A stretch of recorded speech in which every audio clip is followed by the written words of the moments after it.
Hi, and welcome to the weekly FoodSense webinar from Zimmer and Peacock.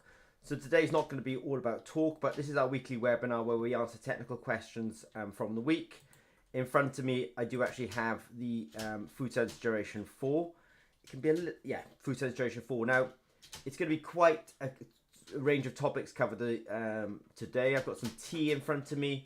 I've also got some Mojo ginger shot in front of me. Not the fact that it's Mojo is the significant part, but I do have that in front of me. I do have some ginger powder in front of me, and I also have some ginger root in front of me as well. So all of these essentially are going to be covered in today's webinar. This is the FoodSense Generation 4. The work that I will be doing, I will be discussing rather, is testing using the FoodSense Generation 4. I'll come to that shortly anyway. My apologies if you can hear a bit of a heavy keyboard in the background. It's just that Fortnite Season X or something has been released, and so I've got a keen Fortnite player just tapping away in the background. But that said, let's go forward with the webinar. By the way, this video is not sponsored by Fortnite. So we're talking about the rapid test and traceability in the, I say here in the supply chain, but supply chain meaning food and beverage industry. So one of the things I'm going to talk about today is extracting ginger root, and that's why I've got some ginger root here. I will actually be doing a test on this ginger root shortly, so watch out for that. I'll also be talking about the science of ginger potency. Yes, make sure I've spelled that correctly. The sort of hotness of ginger is actually coming from gingerol. And so we're actually able to quantify that gingerol. And I'm going to talk about the science of it. And I'll also be making a measurement on this particular product. It's just representative, let's say. So that is something I will be discussing. And I'll also be discussing the measurement of caffeine in, I say here, tea and beverages. So most of our experience so far has been on coffee. Now, really, the sensor is actually, it's agnostic to the source of the caffeine. So, you know, for example, I'll be kind of doing videos between now and the end of the year. So today is the 1st of December. Between now and the end of the year, we'll be probably doing things like tea, coffee, and probably energy drinks. But anyway, that said, let's go forward. So first of all, on gingerol, I just want to describe what I've effectively been up to. So I did purchase a couple of implements. I'm just reaching behind me just to grab them. One of the things I purchased was one of these kind of, you know, grating, I don't know what to call it. It's not so much a cheese grater, it's much finer than that. But I used this to essentially grate, in fact, this ginger root here. Now that operation only took me about 30 to 60 seconds. So, you know, it's a quick operation. So if you're going towards making products like this, one of the first stages that you'll essentially be doing is preparing the ginger. So what I'm doing here really is actually just maximizing essentially the surface area, because in the end we want to extract, and extraction is helped by, you know, surface area. So it only took a few, you know, tens of seconds to actually grate that particular ginger root. And in fact, I know it's the same. I can see it's the same piece of ginger root here. Whoops-a-daisy. And then what we did was, having obtained that ginger root, let's say, I actually squeezed it through. Now I found what I would call a garlic press. I don't know necessarily that you may call this something else, but it's got this kind of little basket in it. The little basket kind of goes into the device, and then I was able to put that chopped up, grated, I should say, ginger root into it, and press it, you know, essentially through the device. And doing that, then I was able to extract the juice. So I was quite surprised how easy that was. I thought it was going to be a really fast, but it only took a few seconds. And I realized probably why is because actually I grated it quite finely using this, so it's already quite fine. And then this is quite a small surface area for a press, let's say, but quite a large lever. So I can understand that actually I'm applying quite a lot of force, and I was able to squeeze the juice out quite readily. The real beauty of the FoodSense Generation 4 is I don't need much sample. So actually that really speeds up the sampling process here, because, or rather the sample preparation process. I literally do not need much sample. So you can see here, just, probably less than a milliliter just sitting in the bottom of that little, in fact, here it is. I collected it in this particular vessel, so it's just a few milliliters, not even a milliliter, sitting at the bottom of that, because I knew I only needed about 100 microliters. 100 microliters is 0.1 milliliters, all I really needed. So I brought that 0.1 milliliters up into a pipette. So I have a pipette for 100. Oh, that's 50. Sorry, but I have a pipette for 100 microliters. So I brought 100 microliters up into the pipette tip. And that would be that kind of pipette tip. And then I put it into a little vial. And then I actually added 0.9 milliliters of buffer. So understand that, and that's a ginger buffer. So to understand that that's 0.1 milliliters, sometimes I can call that 100 microliters of the sample, diluted with 0.9 milliliters of the ginger buffer, or call that 900 microliters. Now that's a dilution of 1 to 10. So that will become significant in a bit. In fact, I've probably got the sample here. I've got a few samples here, so I've got to somehow identify. Yeah, this is it here. I've labeled it up for myself. So here's the sample here. Now what's interesting about this is that the nice thing about electrochemistry is it doesn't require samples to be necessarily filtered or centrifuged or have particulates. This is, I would describe this as a kind of it's a suspension really. There are some solids in here. They're quite fine. I actually have a vortexer in front of me. So it's probably sometimes a good idea before I do the analysis to actually vortex these samples. What I would say about the vortexer is not an expensive piece of equipment. I don't want people sort of thinking, oh no, I need a vortexer. No, these are not expensive pieces of equipment. So I'm just vortexing that now just to help let's say resuspend everything, but I just did that just to kind of demonstrate to you that in fact I am using a vortexer. So in fact you could almost say that the 3 bits of equipment I kind of used on this are I've used pipettes, I've used the grater, I've used the press, I've used the vortex, which I just moved out a shot, and then I've also got the FoodSense Generation 4 as well. I'm just going to change screens back again, and I'm going to do a quick demonstration on this sample. So let me go back to my screen here. All right, so first thing I'm going to do is I'm actually going to grab a ginger sensor. So let me just grab a ginger sensor, right, which I have. And I will, the nice thing about these is, this is FoodSense Generation 4. So this is a product now that's been, we first probably launched it definitely pre-2019. Maybe even going back as far as 2017. So I can't remember if it's 2017 or 2018. So this is kind of a very matured, let's say, product at this point. I've got a few samples in front of me. I have to just make sure I get the right sample. I don't want to get the wrong one because then I'll end up... oh yeah, here it is, right. Okay, so I've got a 1 in 10 squeezed ginger root, but it's diluted 1 in 10 with the buffer. So I'm now going to test that. So it really only took a few minutes to test it. You just saw me do a quick vortex on this. I'm just going to give this file a name. So I'm just going to call it, just have to turn that so I can see it myself.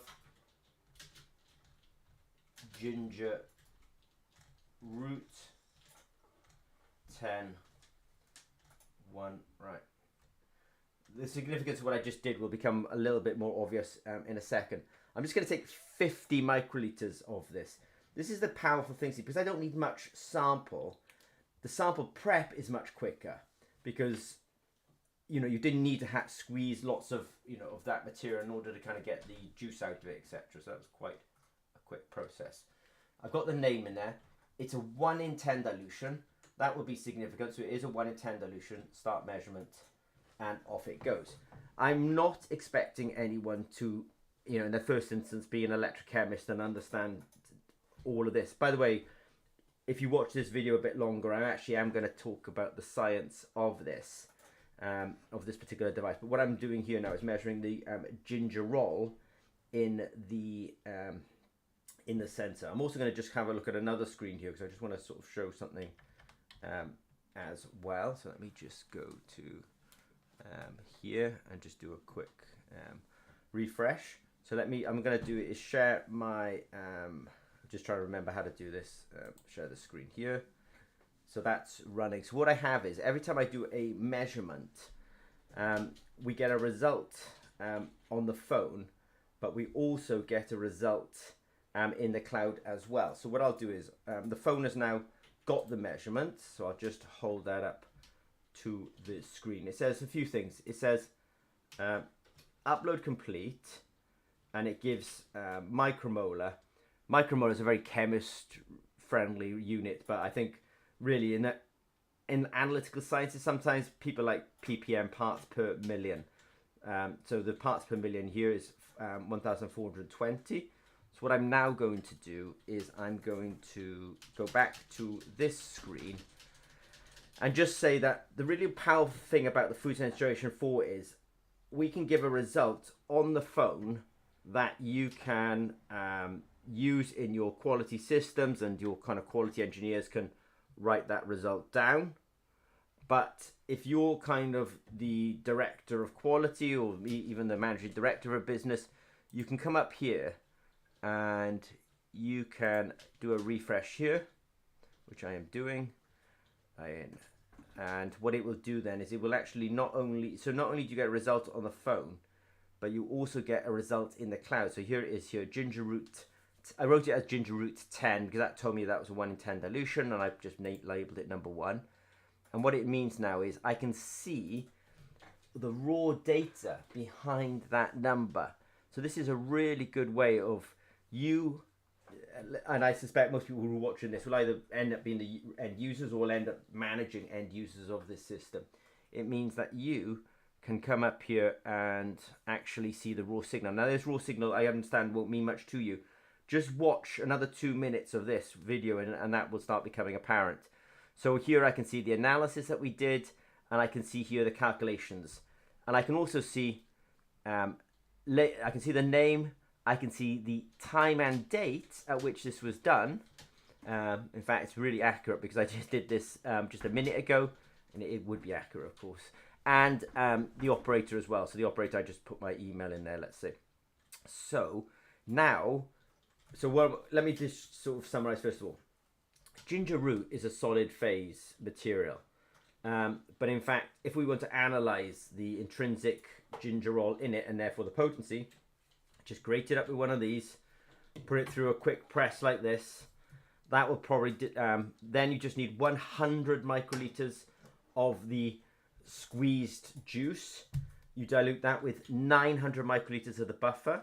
Just vortex it very quickly, test it like I did, and you'll get the result. So actually quite super simple. And then the result looks like this. And then you have a full transparency on what the raw signal is, what the number was. Here's the number here. Who did it, what time they did it, etc. So you have a really good, let's say, quality control over this process. Now I want to describe the science of it. So that was the quick demonstration of a ginger root extraction and measurement. Now the science of it, okay. So we have the FoodSense Generation 4, hooray. We have these ginger sensors, hooray.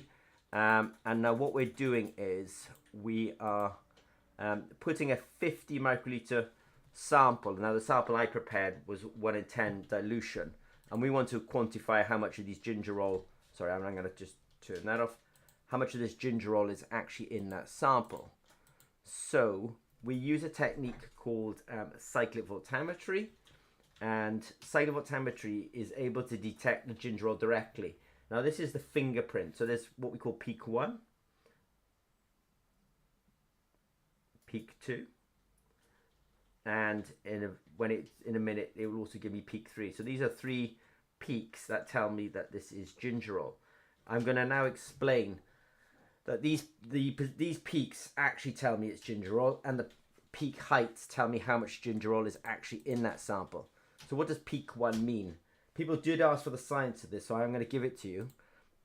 we have a electrode here. So this is, I think the closest thing you could think of is glucose strips for diabetics. If anyone in your family unfortunately has got diabetes and you see them prick their finger and put a drop of blood on a sensor, this is that kind of science. So we have what's called an electrode. We put this sample of gingerol on that electrode and we oxidize the gingerol. Now oxidation, I mean, this is a very electrochemistry term, but it means that we're literally taking an electron off this molecule and that electron gives us a current. And this is where the oxidation takes place. So this is the first step. So when I was just looking at that raw data a minute ago, I said, oh look, peak 1, peak 2 and peak 3. That's peak 1 and that is due to this particular reaction of gingerol with our electrode. There's also a peak 2. Here it comes. There you are, peak 2. Now I'm going to describe where peak 2 is coming from. The first thing that happens is, having formed this oxidized version of gingerol, it reacts with water to give us a new molecule, which is called a quinone. I'm not trying to be all chemistry on people, but if people ask for the science, then unfortunately you will have to have the science. So it reacts with water to give a quinone. Now that quinone is actually reduced on our electrode and it forms what's called a quinol. So there's some quinone groups here which became quinols over here. And that's the reason that we then get peak 2. I'll just turn myself off for a second. So here it comes. That's peak 2. So that's the next indicator that this is actually gingerol. You can see it's quite a distinctive fingerprint, I would describe it. Now I'm going to describe peak 3. So we've got this quinol that we just formed in peak 2. And that can be further oxidized back to quinone again. And so we call that our peak 3. So if I just play this, peak 1 is the first oxidation of gingerol. Then it hydrolyzes, forms a quinone, which we reduce to quinol here. And then we reoxidize the quinol to quinone, and that gives us our peak 3 here. Now the peaks tell us what molecule this is, and it's the you can't get these peaks for all molecules under the sun. They're quite distinctive, but the height of the peaks tells us how much material is actually in there. Now sometimes people ask us, well, how do I calibrate the system? But if you actually use glucose strips and you have a family member who's a diabetic and they're testing their blood glucose, they also do not calibrate those sensors either.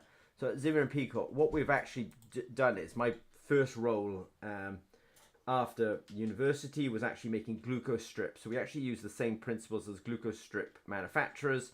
And so it's the control of manufacturing of the sensor that means that this is calibration free, and that's what makes it so quick and easy to use.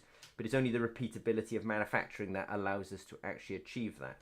So summarize so far. So far I have discussed the preparation of, if you want to start with a ginger root and understand how much gingerol is in those juices, I showed you how to grate, press, dilute, vortex, and test. I then said, when doing that, well, look, here's peak 1, peak 2, and peak 3 when I showed you the raw data in the cloud. And now I've actually shown you that peak 1 means the oxidation of gingerol. Peak 2 is linked to the hydrolysis of that gingerol, but that forms a quinone. So peak 2 is actually reduction of quinone to quinol. And then peak 3 is the oxidation of quinol back to quinone. But the heights of those peaks tells us actually how much gingerol is actually in that sample. So I'm just going to do a quick test actually. I've got a few samples in front of me, so I'm trying not to confuse myself with samples, but I'm going to try and find, So what I've got here is I've got a 1 in 10 dilution of this Moju here. So I've got this Moju ginger shot. I've got a 1 in 10 dilution. I might just give it a quick vortex, in fact, just to kind of, so let me just vortex it quickly. Vortexes, by the way, are not super expensive. You can buy these things off Amazon. So I vortexed it very quickly. In fact, I might even just bring that into shot. I'm not promoting this in any particular way, but I got this one off off Amazon, Lab Vortexer. So I vortexed it. I'm going to take that sensor out and put a fresh sensor in. The one thing is you can't reuse sensors because these molecules, these gingerols, they really love to stick to the sensor. So if you try reusing sensors, you'll get a wrong answer because it's still got the last sample stuck to the surface. So you do have to, unfortunately, not unfortunately, it's just, and also you mean it avoids things like cross-contamination between samples as well. I'm just going to get a clean pipette tip. So I'm just grabbing a clean pipette tip. I'm grabbing my sample. I'll just put it down on my app. I'm just going to give this a quick name.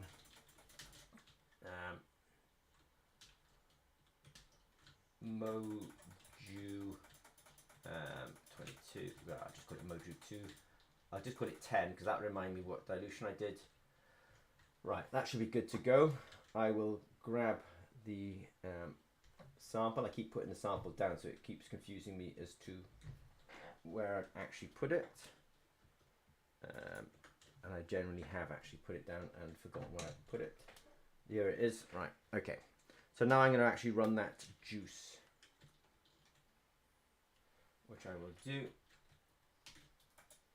Hopefully I'll make no mistakes here. Oops, I've got to click this up. My apologies. There we are. I've clicked that up. Continue, start measurement, and off it goes. Right. So again, I'm not expecting people to, be electrochemists, but in this particular webinar, somebody did ask me to talk about the science of what we're doing. But the nice thing about having a sort of at least a high level understanding of what we're doing is it means that you can go in and actually look at raw signals and sort of say, okay, so I've got this number, but actually by looking at that raw signal and saying, do I have peak 1, peak 2, and peak 3, you get a real sense of actually, it is operating and we're not, I don't want to say we're not, it's not, a lot of analytical systems are complete black boxes. And what I mean by that comment is you will, when I say complete black boxes, you will get a number, but you've no sense of the number behind it. So what I'll now do is I'll just go to my, back to this cloud system, which I will need to share here, which I will do. I will do a quick refresh, which I will do here.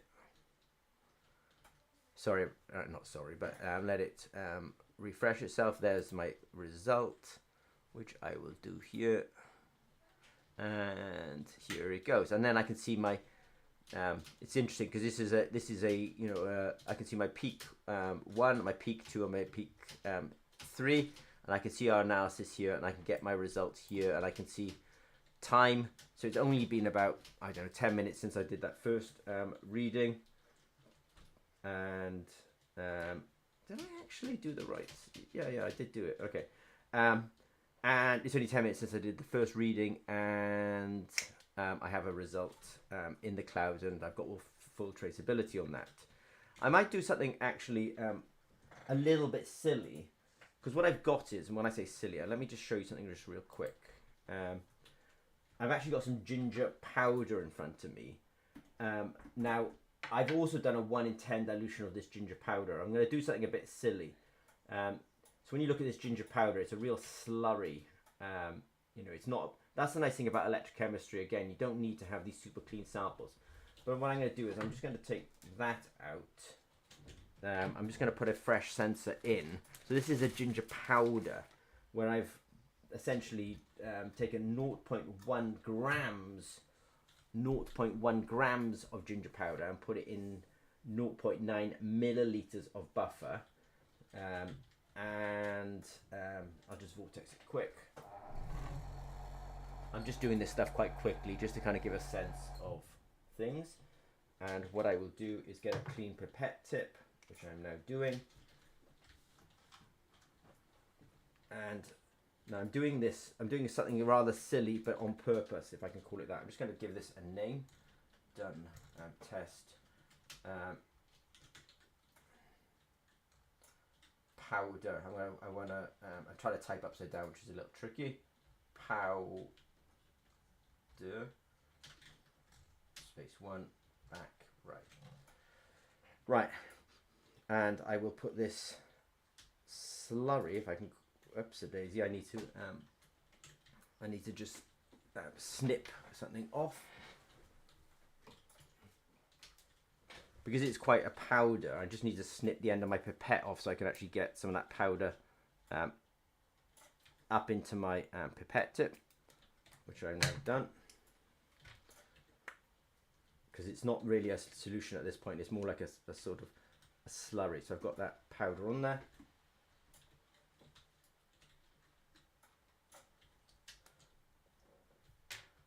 Right.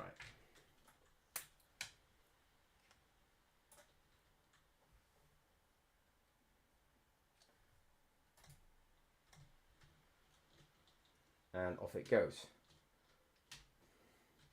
Now the first thing I can see is, I know it's not very fair on people watching, but I can see that there's actually some very flat lines in here. So that tells me that there's something going wrong in this. And it's giving me a result back, but I just want to show, which the result is higher than the other two products, but I just want to show you something in the cloud. This is the bit that allows me to kind of do sort of quality control and make sure that everything is working okay. So if I just do a quick refresh on this, there's the powder there. See, I can see these very flat lines here. Whoops a daisy, I didn't share my screen with you, so I'm going to do it now. So what I did is I went into my cloud. I could see the 3 tests I've done, but I can see my powder here. I can see it's very flat lined here. And in fact, I can see that that peak's not really been caught properly. This sample is, I've done a 1 in 10 dilution. I really need to do a 1 in 100 dilution, because actually it's very, but I can do my own quality control and say, well, look at that flat line there. And in fact, I know what dilution this operator would have done, because I could go into the tools, I can go into properties, I could go down here and say, oh, they did a 1 in 10 dilution. I really should tell them to run that sample again and do a 1 in 100 dilution, because when I look at the data, I can see that in fact it's not, the peak is actually, it's so much concentration of material, the peak is actually slightly shifted. So it did give a result, but I would actually ask them to retest this by taking the 1 in 10 solution and actually diluting that together another 10x to get to a 1 in 100 dilution. So I said I was going to do something a little bit silly, and that's the reason I was doing that little bit silly. And it sort of shows you that, in fact, in order of hotness, the hottest thing that I've tested today, or the most potent, is the ginger powder, which really requires more dilution because it's actually so potent. The ginger root, and then that ginger shot. Now what I'm going to do is remind myself what we're speaking about next. So there I did a quick demo on a couple of things. So this FoodSense Generation 4 is slightly unusual. At Zimmer Peacock, we're really bringing medical grade diagnostics actually to the food industry. So people haven't often seen the kind of product that we're demonstrating today, because in fact you would be much more familiar with this kind of product if you were working in the medical diagnostics, let's say, because actually this is much more akin to a medical diagnostic. But what we end up doing is translating things that are more commonly used in medical diagnostics and bringing them across to the food industry. So now let's talk about caffeine. So somebody's interested in understanding the caffeine in tea beverages. They want a cost-effective way of measuring these things. I would say, I don't want to overstate this, but just out of interest, this is used a lot, by the way, in testing things like capsaicin in chilies, and it's by far the lowest cost way of doing rapid testing. Now, the suitability for tea analysis. So far with the caffeine sensor, we've primarily been testing coffee. So I will comment on tea today, but most of our experience is actually based in coffee. And I can talk about sensitivity today. And just out of interest, this FoodSense Generation 4, if people are so interested, you can see it's actually got a plethora of applications. In fact, I might even put it into caffeine mode now. I realize I've labeled that up as coffee, but really I should have labeled it up as caffeine. Yeah, good. So on the app it's actually named as caffeine, which is good because this system doesn't care whether it's coffee, tea, or other caffeinated energy type drinks. All right, so let's get into talking about this in a little bit more detail. So they're asking about sample prep, which is something I've started to think about. So I do have some. The nice thing about the FoodSense Generation 4 is it should allow for quite rapid sample prep. In fact, you have seen me, well, you at least seen me do some measurements, and I've talked through some sample preps today. But I got hold of some tea. I weighed out 0.1 grams of that tea, and I've diluted it in 0.9 milliliters of buffer. So here is the sample here. I may even change my camera so you can actually see that a bit better. So here we go. I'm not going to bother to even filter this. When it comes around to testing time, I'm not going to bother to filter that. Why? Because I want the ease of use. You know, realistically, what ZP is interested in is quality control in production. People can always add extra steps if they want to kind of somehow increase the accuracy, but you've got to understand that the kind of problem case that we're trying to solve is I'm making a product. It could be a natural product like this from a natural product like this. How do I kind of have rapid measurement in that process in order to end up with a repeatable product? That's really what we're trying to solve. So when I'm thinking about the analysis of tea, 0.1 grams, probably diluted in 0.9 milliliters of buffer to do affect your 1 in 10 dilutions. We do have the caffeine app. Depending on the loading of caffeine, I keep sharing the wrong screen, but we do have the QR code now, so we can go into caffeine mode. In fact, I'm in caffeine mode now. That allows you to think about whether you did a 1 in 10 dilution, or 1 in 100, 1 in 1,000, 1 in 10,000. Just out of interest, some of these dilutions exist because we actually do a lot of testing of capsaicin in chilies. And there they have a very large dynamic range. When I think about it a little bit with caffeine, it's not really the same dynamic range that people will be dealing with. We have been testing it on easy to handle samples. Instant coffee is an easy to handle sample. Why? Because I think I'm right in saying this. It's freeze dried, which the fancy scientific way of calling this is lyophilized. So it's a very sort of fine powder that's easy to suspend and therefore easy to extract the caffeine. We have tested decaffeinated coffee, and then we've tested various coffees at different caffeine levels, and we got very clear signal. Also, you can sort of see the repeatability here because I have two sensors. These two sensors here are measuring the same concentration. These two sensors here, two different sensors measuring the same concentration. And I've got 4 sensors down here all measuring the same concentration. And so you can't hardly discern the difference between those sensors. So it tells you something about the repeatability of our sensors. There's a whole different discussion about how we actually manage that repeatability. Now let's go. I'm gonna drill a little bit into tea, but what I just want to say is that it's kind of interesting actually that we're actually getting that these Nescafe Gold, for example, is 25 milligrams per gram. So for every gram of coffee, it's containing 25 milligrams of caffeine. It really tells me something about, I think it's possibly Nestle that's making this coffee. I hope I haven't spoken out wrongly on that. But they really must have some good process control, because in fact, when we measured it, we also got 25 milligrams per gram as well. So I don't want to be funny, but I was a bit surprised, but I suppose, with a company like Nestle, they've probably got quite a lot of analytical capability in that production, and they're doing this at scale. So in fact, we were able to actually confirm their how would I put it, labeling, if I can call it that. I want to change the conversation now to tea. So here I'm talking about 3 grams of tea, actually brought up into 150 milliliters of water. And the thing about tea is, I think it's harder to extract than extracting the caffeine out of instant coffee. So if you do it at 80 degrees, depending on the tea type, you'll get kind of milligrams in that total cup of something like 40 for green, something like 25 or maybe 30 for Baozhong. Mountain is less than 20 milligrams in that cup, frozen, etc., oriental, and then black. So the one that was easiest, or the one that gave the highest amount of, let's say, caffeine at 80 degrees was actually the black. And you can see that basically, I think the order doesn't really change, not that much anyway. There is a bit of a changing in order, but you could take home the message that it's easiest, obviously, to extract at 100 degrees Celsius, or rather, that's when we get the most caffeine out of this. Because I'm a chemist, I don't like this unit of milligrams in a 150 milliliters of boiling water. So I've actually changed the units here to parts per million.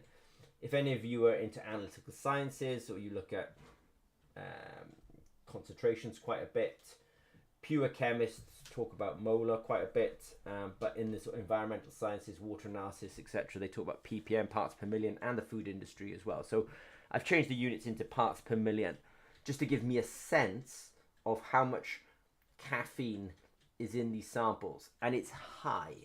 That's an important comment, see, because when you're trying to detect things that are low, then you have that's a harder problem than trying to detect things that are high. When things are high, it's easier to just dilute. If it's too high in concentration, we can dilute it down a bit. But it's very hard to kind of, if something's intrinsically quite low, to bring it up to concentration. But, the lowest one here is this high mountain when extracted at 80 degrees C, and it's kind of in this 80 ppm. It's still high. And if you decided to extract it at 100 degrees C, then in fact you're more like 300 ppm. So let's just be very clear. Tea is full of caffeine, and you can extract it. It looks like you can extract quite a lot of it at 100 degrees C. And it's up to people then to figure out, the brewing, etc., how much caffeine they actually want to get out of that. But these units are high, and it's in parts per million, which is a very kind of standard way of helping me to normalize what I'm looking at here. I also converted it into milligrams per gram of tea leaf, just because I wanted to compare it to coffee. So just out of interest, if I draw a line here at 25 milligrams per gram, this is the kind of line that you'd expect the amount of caffeine per gram of coffee. So in fact, tea and coffee are fairly, equivalent in terms of the amount of caffeine that's actually in them. It's probably about extraction and solubility that's the difference. But the reason I bring it up is because if people are interested in measuring tea, now at ZP we've done most of our work, or I should say all of our work, using pure caffeine and using coffee. But when I look at what's expected in tea, it's really similar to actually what we are also doing in coffee. So I think these two things are equivalent. And therefore you can use the system. Because we do this 1 in 10 dilution as a minimum, you've got to understand that it doesn't matter if it's tea, coffee, or energy drink. Our system does not care, because 90% of what it's actually measuring is actually our buffer. And tea's got a lot of caffeine in it, so when you dilute it down, we still get a strong signal. So I want to answer questions. So if you're making products from ginger, and you want to understand, let's say, the incoming ginger root, you can do a quick analysis of it. For people who have got enough, I don't want to call it enough chemistry background, you can actually calculate how much dilution you would actually want in order to achieve a certain potency. If people are interested in doing that, then they can consult to a paid consultancy with ZP, and we can help them with those calculations. But let's just say that extracting ginger root and measuring it is quite straightforward on this. We have discussed that if you measure a ginger product, you can just go in there, look at those 3 peaks and say peak 1, peak 2, peak 3. I know it's ginger oil, and then the peak height is telling you how much ginger oil is actually in there, and then our calibration is turning that peak height into parts per million. Measuring caffeine in tea is really the same as measuring caffeine in coffee. You probably extracting, the higher the temperature that you use to do your extraction, then the more real caffeine you will have extracted from that tea. So if you have any questions, especially technical questions, don't hesitate to contact us. As I say, the FoodSense Generation 4 is 1,600 euros. Sensors are generally about 350 euros. 350? 3 euros 50 cents each. So the meter, let me just do a quick summary on that. Meter, about 1,600 euros. Sensors like the ginger sensor, 3 euros 50 each. 500 milliliters of buffer, 250 euros. So I hope that helps people with their consideration. It's much lower cost than any of the and much easier to do actually than any other analytical system I can think of for these kind of systems. So if you've got any questions, don't hesitate to reach out to us. Okay, thanks very much.